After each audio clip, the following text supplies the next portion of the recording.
ऐसा तो नहीं बोल सब्जेक्ट थोड़ी है, सब्जेक्ट थोड़ी कोई अध्ययन करने की चीज ये जो हम गलत यहाँ पे बता रहे हैं, ये नहीं बोलते बोलते हर चीज का टाइमिंग होता है, वो भी समय आएगा तो वो भी कर लिया जाएगा, ये मैंने बोला था।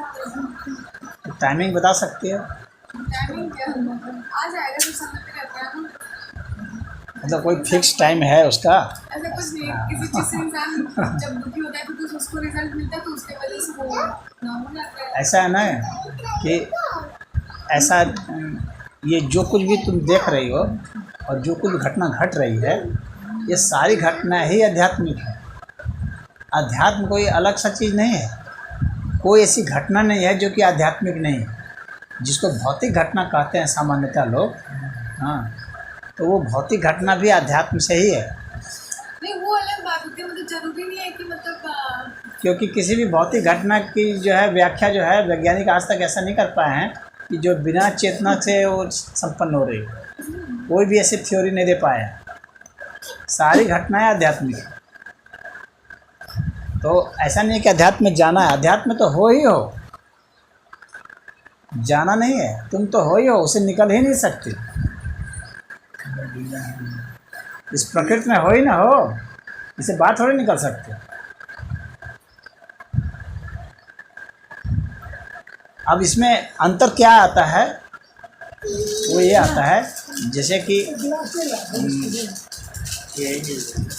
एक व्यक्ति ये जो है, जैसे अभी ये चाय मान लो, एक व्यक्ति से चाय पी लिया, उसको जैसा जीभ में जितना स्वाद आया, एक व्यक्ति जो है वो अनुसंधान करेगा ये चाय है, जो ये स्वाद है, ये आखिर आ कहाँ से रहा है, दिमाग के किस हिस्से से ये आ रहा है, और दिमाग में जहाँ से आ रहा है वह कहाँ से आ रहा है, उसको कैसे पता चल रहा है। तो ये जो सारा जो शोध होता है ना, यहाँ से जो है अध्यात्म की सत्ता नहीं बल्कि अध्यात्म की साधना शुरू होती है। अध्यात्म की सत्ता तो सदैव है। तुम नींद में जा रहे हो तो वो भी अध्यात्म का ही विषय है। हाँ, अब वह साधना के अर्थ में कब है, जब तुम ये पता लगाओ कि नींद कैसे आती है, क्यों आती है, कब आती है, हाँ, इससे क्या फ़ायदे होते हैं, कहाँ तक जाती है नींद। हाँ, बात समझ में आ रही है। तो अध्यात्म की एक सत्ता और अध्यात्म की साधना, ये दो अलग अलग चीज़। सत्ता तो सदैव विद्यमान, तुम्हारा मरना, जीना, रोगस्थ होना या स्वस्थ होना, हाँ, खाना पीना, टट्टी करना, हर चीज़ जो है अध्यात्म की सत्ता के तहत। अब सिर्फ उसमें साधना की बात है, तो अलग अलग चीज़ के लिए साधना है। जो नवरात्र का चल रहा है ना, इसमें सब साधना होती है, अलग अलग दिन अलग अलग स्थल पर साधना होती है। जो 9 द्वार हम लोग के हैं, जैसे ये 2 आँखें हैं, 2 कान हैं, ये 2 नाक हैं, ये जो है ना, ये हम लोग ज्ञानेंद्रिय मानते हैं। मुँह है, मल द्वार है, मूत्र द्वार है, ये जो है इतने द्वार हैं। और इसके अलावा जो है ये जो छिद्र हैं, रोम छिद्र हैं, ये सब द्वार हैं। तो ये फर्स्ट लेवल की नवरात्र की आध्यात्मिक साधना होती है, जिसमें कि हम लोग को यह इनके ऊपर नियंत्रण करना होता है। आँख से क्या देखें और क्या ना देखें, कैसे देखें, और जो देख रहे हैं वो कहाँ तक हम देख पा रहे हैं। हम जैसे प्रकाश को देख रहे हैं तो कहाँ तक देख पा रहे हैं, आखिर ये प्रकाश जहाँ जा कहाँ रहा है, ख़त्म कहाँ हो जा रहा है, शुरुआत कहाँ से हो रही है। तो पूरी आँख की साधना उसमें की जाती है। देवी की जो साधना होती है तो इस तरह से कहाँ से सुनते हैं, मंदिर में घंटे होते हैं, मंदिर में गई ना, घंटे होते हैं। तो घंटे किस लिए है, ऐसा थोड़ी कि भगवान का न बजाओ, तो भगवान का लेना देना, ईश्वर को कोई लेना देना नहीं है तुम्हारे घंटा से बजने से या न बजने से। वो अपने लिए, हम लोग के लिए है।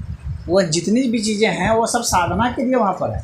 घंटा बजाते हैं इसलिए कि वो ध्वनि के पूरे विज्ञान को महसूस करें, और ध्वनि के माध्यम से कैसे जो है हम लोग अपनी भावनाओं पर नियंत्रण कर सकते हैं। क्रोध पर, काम पर, लोभ पर, ईर्ष्या पर, मोह पर, ये इन सब पर हम नियंत्रण कैसे कर सकते हैं। अपनी वाणी पर, जो आध्यात्मिक नहीं होता उसको अपनी वाणी पर नियंत्रण नहीं होता, शब्दों पर नियंत्रण नहीं होता, क्योंकि उसको पता ही नहीं है शब्द की उत्पत्ति कैसे हो रही है, कहाँ से हो रही है, उसका प्रभाव क्या है। तो अनाप शनाप कुछ भी किसी को बक रहा है, झगड़ा कर रहा है घर में, है ना, ऐसा क्यों। जो गैर आध्यात्मिक लोग हैं उनके घर में ज़्यादा झगड़े होंगे, क्यों? क्योंकि वहाँ पर वाणी पर नियंत्रण नहीं है, विचार पर नियंत्रण नहीं है, उनको उस तरह के संस्कार नहीं मिल रहे हैं कि वो समझ सके कि कहाँ पर किस तरह से बोलना है। तो बोलना, सुनना है क्या नहीं सुनना है, क्या पढ़ना है क्या नहीं पढ़ना है, यही सब जो है हम लोग को धर्म और अध्यात्म सिखाता है और उसी की साधना बताता है, उसको करना पड़ता है। अब जो है नवरात्र में 9 दिन का जो व्रत करना पड़ता है, अब कितने तो हैं जो भुक्खड़ हैं, वो एक दिन भी नहीं कर पाएंगे, उसी में उनका माइंड डिस्टर्ब हो जाएगा। इसका मतलब दिमाग कमज़ोर है। आप एक दिन नहीं भूख सकते, इसका मतलब आपका माइंड कमज़ोर है। बस उसका संकेत इतना आ रहा है कि आपका दिमाग में बैलेंस ख़त्म हो जाता है। अगर एक दिन आपकी खुराक रोक दी जाएगी तो आप टूट जाएंगे। आप इसका मतलब बड़ा काम नहीं करने योग्य। व्रत का पद पर कैसे निकल जाए? व्रत का जो शब्द है या व्रत का जो महत्व है या व्रत की परिभाषा कर लिया जाए, कैसे प्रभाव कर लिया जाए, उसका महत्व कर लिया जाए। व्रत तो बहुत तरह से होते हैं, मतलब ये मैंने भौतिक व्रत बताया। हाँ, ऐसे भी व्रत कहा जाता है ना, जैसे सत्य का व्रत लेना। व्रत मतलब संकल्प लेना। हाँ, तो ये सत्य वाला तो काफ़ी जटिल है, कठिन है। ये भौतिक वाला जो है खाने के स्तर पर ही मैं बात कर रहा हूँ। तो खाने में अगर देखा जाए, आदमी को उस पर नियंत्रण नहीं है कि मैं कौन सा भोजन लूँ, कितना भोजन लूँ, कब भोजन लूँ, हाँ क्या खाऊं क्या नहीं, उसको अपना न स्वास्थ्य का ज्ञान है, हाँ ना भोजन कैसे खाएं उसका ज्ञान है। एक तो प्रयोग करो कि भोजन को बैठ के तसल्ली से आराम से धीरे धीरे खाओ और देखिए गबर गबर खाओ, और उसका देखो कि माइंड पर क्या इफेक्ट आ रहा है और तुम्हारे व्यवहार में क्या इफेक्ट आ रहा है, उसका प्रयोग करके देखो। खाली वो जो है कितना कार्बोहाइड्रेट, कितना प्रोटीन, कितना नाइट्रोजन से नहीं होता है, वह जो है उसका केमिकल कंपोजिशन जान लेने से ही जो है स्वास्थ्य नहीं होता है।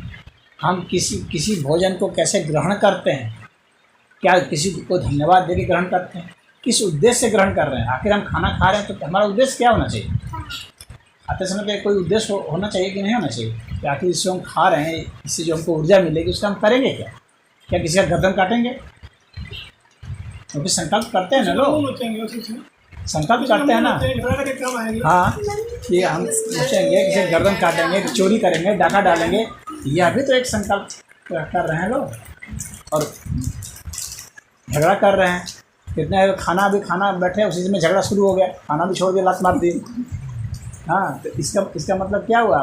भोजन के प्रति सम्मान जिसका नहीं है, वह व्यक्ति गैर आध्यात्मिक है, वो निहायत ही निकृष्ट है, वो अपना स्वास्थ्य का नाश करेगा भोजन के समय। क्योंकि जिस वक्त भोजन सामने आता है ना, उस वक्त देखोगे कोई भी पशु पक्षी देखोगे सब बहुत एकाग्रचित होकर खाते हैं और उस वक्त किसी प्रकार का डिस्टर्बेंस पसंद नहीं करते। जब खा रहे होते हैं, शेर खा रहा होता है, उसको कोई आएगा छेड़ देगा, उसको मार देंगे। कोई भी कुत्ता खा रहा है उसको छेड़ दो, भले तुम उसका मालिक हो लेकिन तुम्हारे पर गुर्राएगा वो। खाते समय एकाग्रता चाहिए, तो एकाग्रचित होकर के जब हम खाएंगे तो हम उससे पूरी ऊर्जा ले सकते हैं। ऐसा नहीं है कि हम भोजन कैसे भी खा लेंगे तो ऊर्जा ले लेंगे, शरीर हमारा हजम कर लेगा, नहीं, ऐसा नहीं है। हम कितना उसको कंसंट्रेशन से खाते हैं, कैसे खाते हैं, धन्यवाद देके खाते हैं कि शिकायत करके खाते हैं, और उस भोजन को कैसे लाए हैं, मेहनत से कमा करके लाए हैं कि चुरा करके लाए हैं, लूट के लाए हैं, इसका भी तो फर्क पड़ता है। इससे उसका व्यक्तित्व का निर्माण होता है, कैसा व्यक्तित्व है। तो आध्यात्म की ये सब जो है सब जगह इस तरह से पैक होती है साधना के स्तर। तो जो आध्यात्मिक होता है वो एक एक चीज़ पर गौर करता है बारीकी से कि हमें भोजन जो है जो कमा करके लाना है, भोजन को प्रेम से बनाना है, उसको प्रेम से परोसना है, प्रेम से बैठ कर खाना है, आनंदित होकर खाना है। ये नहीं कि खा रहे हैं उसी समय टीवी भी देख रहे हैं, गप भी कर रहे हैं। ऐसा जब करेंगे तो क्या होगा? एक गले में भी फंस सकता है ना, खाते समय बात करने में फंस सकता है कि नहीं? खाना सरक करके उसमें फेफड़े में भी जा सकता है और उसमें फिर इन्फेक्शन भी हो सकता है। बात समझ में आ रही है? तो कैसे खाना है, कैसे नहीं खाना है, कब खाना है, कितना खाना है, ये सारा जो है रहस्य जो है धर्मशास्त्र में बताया गया है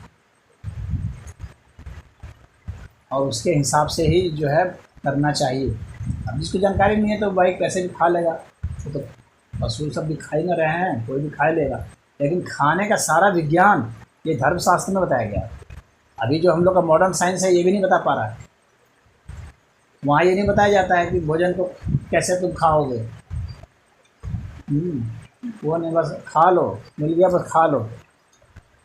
बैठ के खाओगे, खड़े होकर के खा रहे हैं, कुत्ता जैसा घूम घूम के नोच नोच के खा रहे हैं, उस तरह खाने में और स्थिर होकर खाने में।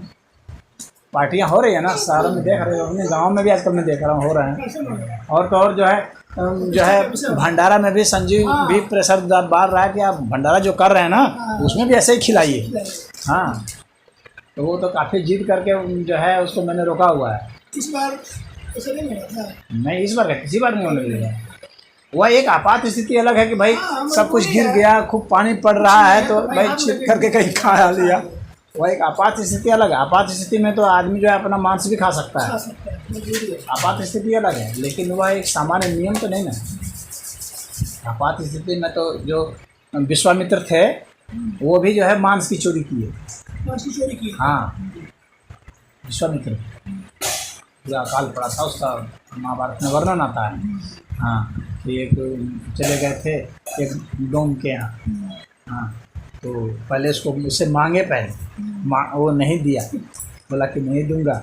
हाँ, तो कहे कि क्यों नहीं दोगे, तो कहे कि नहीं, जो है आप इतने बड़े ऋषि हैं और जो है आपको मैं इसको दे कर क्या इतना पाप करूँगा। हम लोग तो मान लीजिए कि यही कर्म करते हैं तो हम लोग अपना खा लेते हैं। तो कहा कि नहीं, आपद धर्म तुम नहीं जानते, तुम धर्म तो जान रहे हो लेकिन तुम आपद धर्म नहीं जान रहे हो। आपद धर्म है कि जब ऐसी परिस्थिति आ जाए, अकाल की परिस्थिति, अब मुझे कहीं से भिक्षा नहीं मिल रही है, 7-8 दिन हो चुके हैं। हाँ, मैं बिल्कुल भूखा हूँ और जो है ऐसी स्थिति में आपद धर्म यही कहता है कि जो है मुझे मिल जाएगा ऐसे मांस तो मैं वो भी खा लूँगा। तो कहा कि वो मांस भी बहुत पुराना है और फिर आपद धर्म तो आप जानिए। हाँ, मेरी भी तो आपद धर्म है नहीं, मैं क्यों अपना जो है पाप करूं। हाँ, मैं क्यों पाप करूं। हाँ, तो विश्वामित्र चले गए, रात को जो है चोरी कर दी उसके यहाँ से घुस करके। तो वह एक आपद धर्म अलग है, लेकिन जो सामान्य धर्म है उसमें सब बताया गया है कि सामान्य परिस्थिति में आप कैसे करें। तो वो आपद धर्म एक अलग होता है। आपद धर्म में तो व्यक्ति को युद्ध भी करना है, जब लड़ाई हो गई तो युद्ध भी करना है, लेकिन ऐसा तो है नहीं कि वो हाथ में जा कर के मारपीट करेगा। न्याय के लिए आदमी को युद्ध भी करना पड़ता है ना, तो न्याय संगत युद्ध भी धर्म में माना जाता है।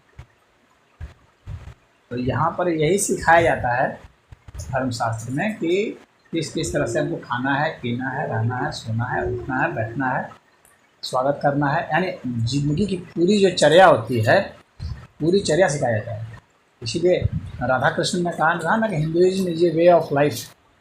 राधा कृष्ण ने ये बयान दिया था। तो ये पूरे ज़िंदगी का एक जरिया है जीने का, कैसे हम बचपन से लेकर, इसलिए इतने संस्कार है, गर्भाधान संस्कार से लेकर के जो है श्राद्ध संस्कार तक सारे संस्कार हैं, 16 संस्कार। तो इतने सारे संस्कार हैं, इतनी सारी साधनाएं हैं, इसीलिए मनुष्य को बेहतर बनाया जा सकता है। मनुष्य जा सकता है, पशु भी हो सकता है, लेकिन विकास का मतलब ये ना हुआ कि हम बेहतर होते जाएं, उसको ना विकास कहेंगे। तो एक विकसित मानव एक अलग होगा और साधारण मानव एक अलग होगा। और विकसित मानव जो है जंगली आदमी, हम लोग वनों में भी रहे हैं, गुफाओं में रहे हैं ना हम लोग, मानव जाति। इतिहास तो यही बताता है ना, तो गुफाओं में रहे हैं, लेकिन वहाँ का जो सिस्टम था, कल्चर था, और अब जो है तो अब हम लोग विकसित हुए हैं ना। हम लोगों ने अब तक इतने इतिहास से सीखा है, इतने हमारे जो पूर्वज रहे हैं उन लोगों ने अपने अपने जीवन में जो कुछ भी बेहतर अपना पाया, प्रयोग करके वो बताया, लिखा, परंपरा से दिया, तो उससे हम लोग सीखे हैं। तो हम लोग फिर अब हम लोग का फ़र्ज़ क्या बनता है कि यहाँ से हम लोग उसको और आगे ले जाएं और कुछ बेहतर इसमें जोड़ सकते हैं तो जोड़ें, और नहीं जोड़ सकते हैं तो कम से कम जितना हम लोग को मिला है उतना तो कम से कम बरकरार रखें। यह हम लोग का बनता है। यह नहीं कि हम लोग पतित हो जाएं, जो मिला है उसको भी गंवा बैठें।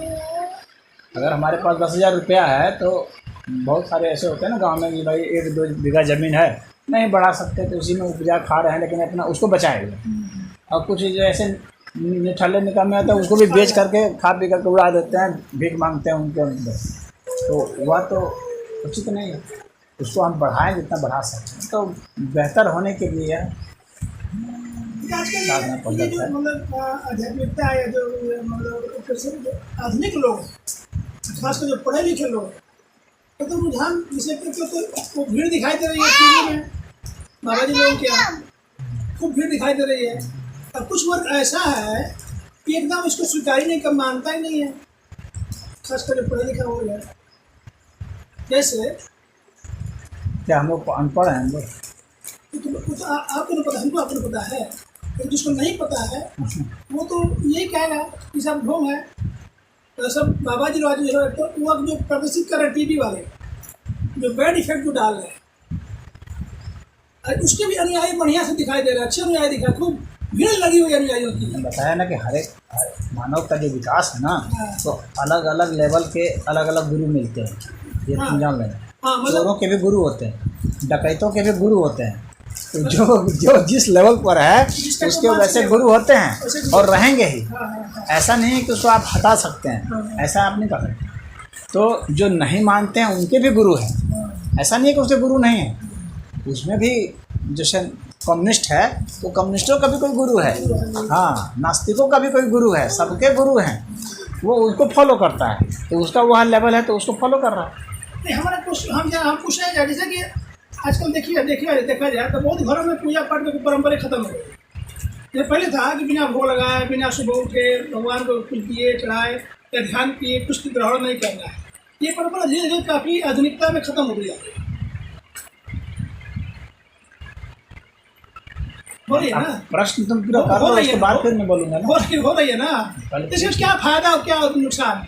जो पहले लोग करते थे और अभी जो लोग नहीं कर रहे, तो करना चाहिए कि नहीं करना चाहिए? ऐसा है ना, क्यों करना चाहिए? और जो नहीं कर रहा है वो क्यों नहीं कर रहा है? ऐसा है कि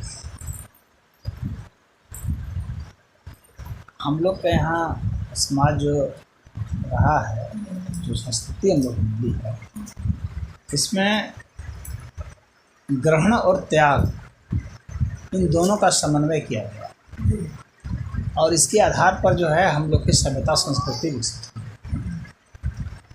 जब हम लोग सिर्फ ग्रहण करते हैं, लाभ देखते हैं, खाली लाभ, इससे क्या लाभ, उससे क्या लाभ, हाँ, तो जो लाभ देखता है तो वो क्या करेगा? माँ बाप बूढ़े हो गए, कोई लाभ नहीं, बगा उसको। तुम पूछ रहे हो ना कि क्या होगा इससे ये होगा, देख रहा होगा, ये होगा, बूढ़े हो गए, इसका क्या काम है, बुढ़िया का क्या काम है, भगा दो घर से। संस्कार कर लो, संस्कार कर लो, हो रहा है इसको, यही तो है ना। हाँ, तो इसी का तो इफेक्ट बता रहा हूँ ना। जब पूछे ना कि क्या होगा, तो यही होगा कि उसको भगा देंगे। देखोगे पढ़ा करके एक लड़का चला गया अमेरिका, एक चला गया कनाडा, हाँ, और वो कभी फ़ोन भी नहीं करता है, या फ़ोन भी करके क्या कर लेगा, फ़ोन भी करेगा क्या कर लेगा, तो कुछ नहीं करेगा, करना चाहता भी नहीं है। उधर शादी कर लिया, उसकी पत्नी वहाँ है, हाँ, तो वो घर परिवार के देश को भी छोड़ दिया है, देश को भी लात मार दिया, घर परिवार सभ्यता संस्कृति को लात मार दिया है, तो वहाँ पर भी वो भी लतिया जाएगा, समझ रहे हो? हाँ, तो जब वो काम का नहीं रहेगा वो भी लतिया जाएगा, क्योंकि वहाँ त्याग नहीं है ना, त्याग नहीं है। पति पत्नी का मतलब होता है कि सुख के भी साथी, दुख के भी साथी। अब जब सोचें खाली सुख के साथी रहेंगे, जहाँ दुख है डाइवोर्स करो, हटाओ इसको, ये दुख दे रहा है, हटाओ, भगाओ इसको, हाँ, तो होगा यही, क्योंकि वो दुख में साथ नहीं देना चाह रहा है, वो त्याग नहीं कर रहा है, वो उसको क्या करना, खाली लाभ लेना, हाँ, तो इसको हटाओ। जितने नास्तिक हैं वो क्या कर रहे हैं, वो यही सब धंधा कर रहे हैं।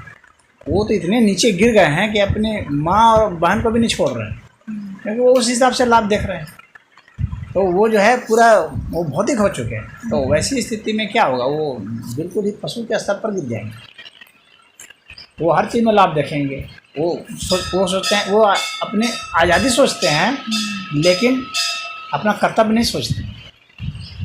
वो स्वतंत्रता तो सोचते हैं, तो उसको स्वतंत्रता में ला देते हैं, और अपना क्या उत्तरदायित्व है, कुछ नहीं। कहेंगे हमको तो गाय का मांस खाने की आज़ादी चाहिए। अरे आज़ादी तुमको तो गू खाने का भी है, नाली में जाओ गू खाओ, कौन मना कर रहा है? वे इस तरह से सोचते हैं, उनका जो सोचने का तरीका है वो ऐसा है।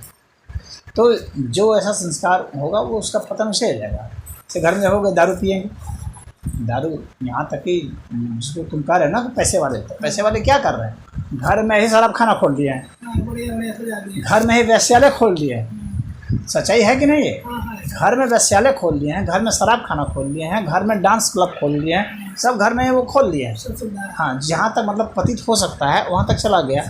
लेकिन वहाँ जाने के बाद क्या होगा, अवसादग्रस्त होगा, एक दूसरे की हत्या करेंगे, एक दूसरे को गाली देंगे, मारपीट करेंगे, संपत्ति छीनेंगे, लूटेंगे। कोई नियंत्रण तो रहा नहीं। तो अनियंत्रित वासनाएं हो चुकी हैं, अनियंत्रित हर चीज़ हो चुकी है। जितने भी इंद्रियां हैं उनकी सब अनियंत्रित हो चुकी हैं। आँख, कान, नाक, मुँह सब इंद्रिय अनियंत्रित हो चुकी है। तो वे कुछ भी कर देंगे, तो उनके साथ भी कुछ भी होगा। वे भी कुछ भी कर रहे हैं और उनके साथ भी कुछ भी हो रहा है। तो वैसे स्थिति में यही होगा कि समाज जो है ऐसी दुर्दशा को पहुंच जाएगा जहां पर कि उनका एक ही फोर्स चलेगा और वो है संविधान का, लॉ का। तो लॉ में तो हर चीज़ तो रिटेन है नहीं, हाँ, और हर जगह पालन होता नहीं। एक तो जो है स्व अनुशासन होता है, व्यक्ति खुद अनुशासित है। हम जो है खुद ही जो है ऐसा है कि आपका शोषण नहीं कर रहे हैं, ये तो स्व अनुशासन है। एक है कि हम शोषण कर रहे हैं, संविधान तुमको बचाने आएगा, पकड़ेगा तब ना बचाने आएगा, तो घर में ही बंधक बनाए हुए हैं। तो ये ऐसा सिस्टम सब जो है शुरू होगा। उस तरह से मानने से आप देखेंगे कि धीरे धीरे लोग उस परंपरा में जाएंगे, अपना अनुशासन खत्म हो जाएगा, सिर्फ संविधान का, कानून का डंडा चलेगा। और संविधान कहाँ तक चलेगा, वो कहाँ तक, एक एक आदमी के ऊपर निगरानी तो नहीं रखी जा सकती है और उसको रोका नहीं जा सकता है। फिर आप उसको जो है पतन के लिए नहीं रोक सकते, पतन के लिए नहीं रोक सकते। अब लड़कियां इतना तो छोटा छोटा कपड़ा पहन करके घूम रही हैं, बलात्कार हो रहा है, फिर दांत तिहार रहे हैं। हाँ, जो तुम कह रहे हो ना, तो उससे यही ना हो रहा है, तो वही होगा। वो घूमो और ऐसा करो, तो ऐसा ही सिस्टम हो जाएगा। जब आदमी धर्म से हटता है तो इस तरह की व्यवस्था आ जाती है, इंद्रियां अनियंत्रित हो जाती है। यही सच्चाई है। और पूरा देखोगे, पूरे इतिहास को देखोगे, पूरे इतिहास की परंपरा देखोगे तो ऐसे ही होगा, अनियंत्रित हो जाती है सारी चीज़ें। और अध्यात्म का नियंत्रण सिखाता है, अपने इंद्रियों पर नियंत्रण सिखाता है, विवेक देता है उसको। और वैसे लोगों का विवेक नष्ट हो जाता है। वे अपना दारू पी के करके लीवर ख़त्म कर लेंगे, जाकर वहाँ जाएंगे हॉस्पिटल में, सब पैसा अपना देंगे। जो अनियंत्रित हो जाएगा तो उसका पैसा इसी तरह बर्बाद होगा। वो जा कर के रशियाओं के यहाँ पैसा लुटाएंगे। हाँ, गरीबों को थोड़ा सहयोग नहीं करेंगे, गरीबों को देख के हंसेंगे, गलत मारेंगे, गरियाएंगे, समझ रहे हो? हाँ, वैसे ही करेंगे। उनका खून निकाल लेंगे, उनकी किडनी निकाल लेंगे, उसी को बेच देंगे। हाँ, निकाल लेंगे, निकाल के बेचेंगे, क्योंकि वह तो सिर्फ लाभ देख रहा है ना, वो भी आर्थिक लाभ देख रहा है। अपना वह मानसिक जो हानि हो रही है, उसकी भावनात्मक हानि, वहाँ तक उसे पहुँच ही नहीं हो रही है। उसको एहसास नहीं है कि मैं खो क्या रहे हैं। वो अपनी भावनात्मक हानि को वो नहीं दिखा पा रहा, सोच पा रहा। युग पर दोष नहीं देंगे, युग ज़्यादा हम दूसरे को दोष, हम समय को दोष दे रहे हैं। नहीं, आप लोग अपने समाज में देख लीजिए, हम लोग अध्यात्म में डूब जाते हैं, मतलब भगवान करिए करें वो करिए, लेकिन उसके अंदर में डूब के देखिए तो कितनी मतलब की बुराइयां दिख जाती है। इससे सब थोड़ा सा विश्वास भटक जाता है ना। असल में दूसरे की बुराई देखने जाते हैं, यही तो गलत है। अपनी बुराई देखिए ना अपने भीतर। हम तो देख रहे हैं कि फलाना साधु जो है गड़बड़ काम कर रहा है, अरे वो तो अपना खुद देखेगा ना। देखने के लिए दो हैं, एक वो देखेगा, एक ईश्वर देख रहे हैं। क्या कहना चाहिए तुम्हें, समझ तो लिया जाए। हाँ, समझ लिया मैं। अच्छा, फिर दोहराओ। अभी जो सामने की बात है उससे बात हम लोग खुशते हैं ताकि अच्छी चीज़ें सीखे, चाहे देखे, चाहे जाके सही रास्ते पे चले। लेकिन बहुत शोर दास्तु है कि अभी बहुत बड़े बड़े आध्यात्मिक भी निकल जाते हैं, बड़े बड़े आध्यात्मिक लोग भी गलत काम करके जाते हैं। नहीं नहीं, आप नहीं है इसका मतलब। देखिए, आप फिर वो नहीं समझे। आध्यात्मिक दिखना और आध्यात्मिक होने में अंतर न है। अंतर है, वो आध्यात्मिक है ही वो तो जैसे ना। सिनेमा का जो सिनेमा होता है ना, अभी आप टीवी सीरियल होती है। टीवी वाले बाबा लोग बात कर रही है, टीवी वाले बाबा लोग की बात कर रही है। नहीं, बाबा की बात नहीं कर रहा हूँ। टीवी सीरियल में जो कलाकार होता है वो दिखता है, हाँ, वहाँ पे तो वो राम जैसा दिखता है। हाँ, अरुण गोविल जो है राम बन गया, हाँ, बट एक्टिंग तो राम तो नहीं ना बना, वो राम की एक्टिंग किया वो। तो एक्टिंग करना एक अलग बात है और होना एक अलग बात है ना। राम होना और राम के का अभिनय कर लेना एक तो जो बाबा जिसकी बात कर रहे हैं वो अभिनय कर रहे हैं ना। आप उस अभिनय को नहीं पहचान रहे हैं, ये आपकी प्रॉब्लम ना है। सही बात है, आप उनको समझ ही नहीं पा रहे इसका मतलब। बाबा जी का कार्य बहुत अच्छा, मतलब वो अपने समझने के लिए भाई इतना अच्छा बात कर रहे हैं कि इतना सुनने में अच्छा लग रहा है। देखिए, अभिनय कर रहे हैं वे, सब्जी की बात आप कर रही हैं तो वे अभिनय कर रहे हैं।